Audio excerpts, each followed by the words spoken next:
இந்த இன்டர்ன்ஷிப்காக வந்து நான் ஜப்பான் போயிருந்தேன். அங்கே ஜப்பானில் நெக்ஸ்ட் கார்பரேஷனில் வேலை பார்த்தோம். நாங்கள் வந்து இன்டர்ன்ஷிப் பண்ணிகிட்டு இருந்தோம். அப்போ எங்களுக்கு ஒரு 10 days ஜப்பானில் எப்படிலாம் இருக்கும் அப்படின்லாம் எங்களுக்கு சொல்லி கொடுத்தாங்க. நிறையவே கற்றுக்கிட்டோம் வந்து நாங்கள் காலேஜில் படித்ததை தவிரையுமே. தேங்க்யூ. ஜாப்பனீஸ் பேசுவீங்களா?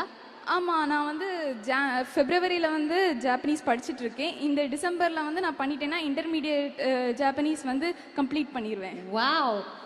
ஏதாவது ஒன்று தேங்க்ஸ் சொல்ல முடியுமா ஜாப்பனீஸில்? கண்டிப்பாக முடியும். உங்களுக்கு என்ன இஷ்டமோ அது கூட பேசலாம். ஓகே. こんにちは皆さん。私は去年12月タマナール政府のおかげで日本に行ってインターンシップしました。その結果就職することもできました。そのような珍しい機会をくださったタマナール政府と CM さんに私の心からどうもありがとうございます。I think அரசு பள்ளியோட மாணவியோட வெற்றிங்க இது. ஜாப்பனீஸ் மொழியில இன்னைக்கு நம்ம சிஎம்க்கும் நம்மளுடைய அரசாங்கத்துக்கும் நன்றி தானே சொன்னீங்க? ஆமா, ஐ கெஸ் அதுதான் எனக்கு புரிஞ்சிருச்சு. Thank you so much.